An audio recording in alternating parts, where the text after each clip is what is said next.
Assalamualaikum warahmatullahi wabarakatuh. Perkenalkan, nama saya Elsa Vita, NIM 2108460, jurusan Penjaskesrek, Fakultas Ilmu Keolahragaan Universitas Negeri Padang. Baiklah, di sini saya akan mencoba untuk menjelaskan seluruh materi filsafat. Materi pertama yaitu pengertian filsafat olahraga dan ruang lingkup filsafat olahraga.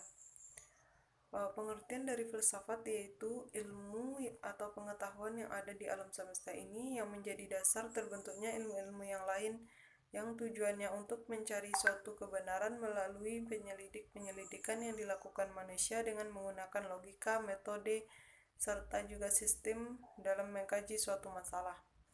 Ruang lingkup filsafat terbagi atas dua, yaitu objek material dan formal.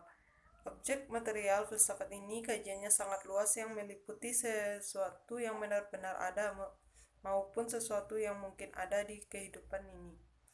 Dalam artian, objek material filsafat ini sangat tidak terbatas seperti halnya ilmu-ilmu yang lain.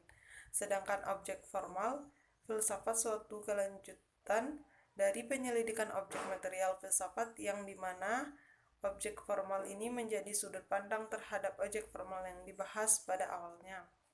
Lanjut materi yang kedua, yaitu sejarah perkembangan filsafat olahraga. Ruang lingkup sejarah filsafat periode Yunani Romawi kuno dipandang sebagai zaman keemasan filsafat, karena pada masa ini orang memiliki kebebasan untuk mengungkapkan ide-ide atau pendapatnya. Yunani pada masa itu dianggap sebagai pandangan ilmu dan filsafat karena bangsa Yunani pada masa itu tidak lagi mempercayai mitologi. Ruang lingkup sejarah filsafat periode abad pertengahan. Masa abad pertengahan ini lahirnya agama sebagai kekuatan baru. Banyak filsuf yang lahir dari latar belakang rohaniwan. Dengan lahirnya agama-agama sebagai kekuatan baru, wahyu menjadi otoritas dalam membentuk kebenaran. Ruang lingkup sejarah filsafat periode masa modern dan postmodern. Zaman modern ditandai dengan sebagai penutan pada dasarnya merupakan pandangan yang tidak atau kurang mempercayai narasi-narasi universal serta kesamaan dalam segala hal. Lanjut ke materi yang ketiga, yaitu ontologi, epistemologi, aksiologi.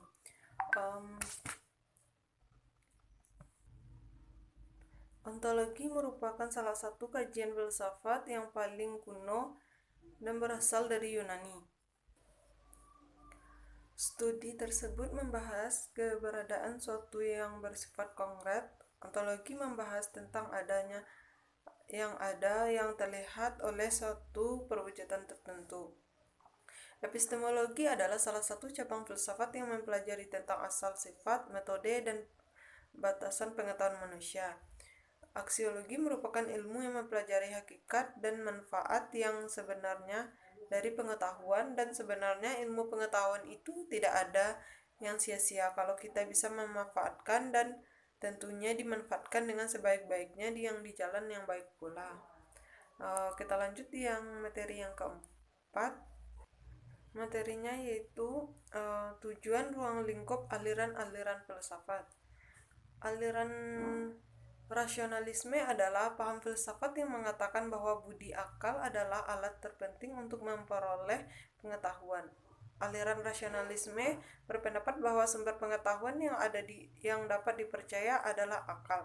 Metode yang digunakan aliran rasionalisme adalah metode keraguan-keraguan untuk berfilsafat.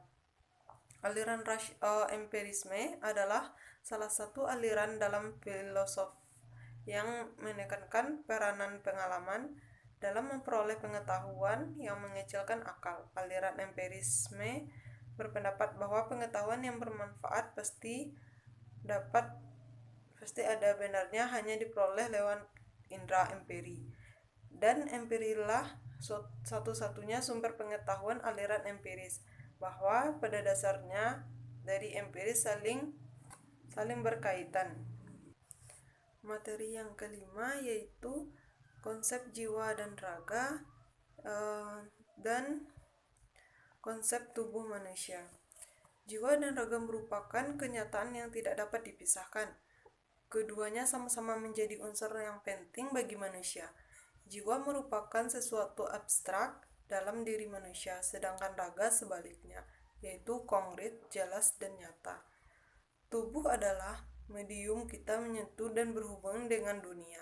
Tubuh adalah sudut pandang kita dalam melihat dunia dari sudut pandang yang mempunyai tubuh. Tubuh bukanlah suatu objek, melainkan subjek yang bertujuan. Materi yang keenam yaitu filsafat pendidikan dan ruang lingkup pendidikan. Filsafat pendidikan adalah suatu kegiatan berpikir kritis, bebas, teliti, dan teratur tentang masalah-masalah yang terdapat di dalam dunia pendidikan agar masalah-masalah tersebut dapat diatasi dengan cepat dan tepat.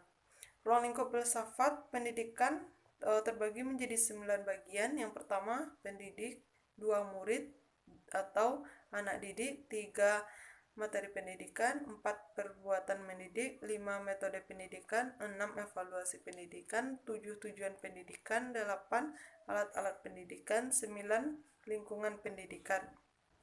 Materi yang ketujuh adalah play and game.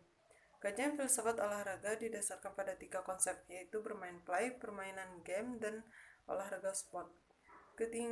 Ketiganya memiliki arti dan aktivitas yang berbeda. Bermain play adalah bentuk kegiatan yang tidak produktif yang tujuannya adalah memberikan kesenangan pada diri sendiri. Permainan yang diorganisir, game, olahraga, sport sebagai bentuk aktivitas bermain yang diorganisir sedemikian rupa dengan seperangkat peraturan dan pertandingan dengan menggunakan tolak ukur keterampilan fisik orang yang melakukannya. Prestasi olahraga adalah keterampilan tertinggi olahragawan dalam berkompetitif baik melawan alam, diri sendiri, orang lain yang dilakukan dalam melatih dan mengikuti perlombaan atau pertandingan event yang didasarkan pada nilai-nilai yang terkandung dalam olahraga, yaitu kejujuran, keadilan, persahabatan, serta kesatriaan yang rendah diri dalam bingkai fair play. Ukuran keberhasilan olahragawan dapat ditinjaukan pada hasil perolehan juara dalam kompetisi yang diikuti baik lokal, regional, nasional maupun internasional. Materi yang ke-8 yaitu relasi play, game, and sport. Bahwa play mempunyai karakteristik kegiatan yang dilakukan secara bebas dan sukarela. Bentuk kegiatan play yang diorganisir dan diatur dengan peraturan dinamakan games. Game yang dipertandingkan dinamakan konten, sedangkan sport merupakan game yang lebih banyak menggunakan aktivitas fisik. Materi yang ke-9 yaitu dualisme dalam olahraga. Dualisme adalah ajaran yang menyatakan realitas itu terdiri dari 2 substansi tentang hubungan antara jiwa dan raga. Arbitrasi dikenal sebagai mekanisme umum untuk menyelesaikan permasalahan dan sengketa yang melibatkan para atlet. Materi yang ke-10 yaitu etika dalam olahraga. Secara etimologi, kata etik berasal dari kata Yunani etik yang berarti ilmu tentang moral atau karakter. Studi tentang etika itu secara khas berhubungan dengan prinsip kewajiban manusia atau studi tentang semua kualitas mental dan moral yang membedakan seseorang atau suku bangsa. Istilah etika dipakai dalam 2 macam arti. Yang pertama, etik dimasukkan sebagai suatu kumpulan pengetahuan mengenai penilaian terhadap perbuatan-perbuatan manusia. Makna kedua, dalam hal bersifat etik merupakan predikat yang dipakai untuk membedakan hal-hal perbuatan-perbuatan atau manusia-manusia tertentu dengan hal-hal perbuatan-perbuatan atau manusia-manusia yang lainnya.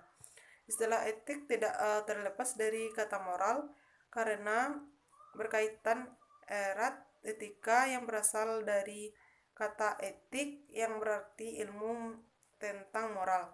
Moral adalah sebuah studi analitik, studi ilmiah tentang landasan otoritas tindakan moral. Moral berasal dari kata Latin mos dan dimaksudkan sebagai adat istiadat atau tata krama. Termasuk ke dalam komponen perasaan moral adalah kesadaran, hati nurani. Etika tidak mempunyai pretensi untuk secara langsung dapat membuat manusia menjadi lebih baik. Etika adalah pemikiran sistematis tentang moralitas, di mana yang dihasilkan secara langsung bukan kebaikan, melainkan suatu pengertian yang lebih mendasar dan kritis. Baiklah, hanya itu yang dapat saya sampaikan dari seluruh materi. Assalamualaikum warahmatullahi wabarakatuh.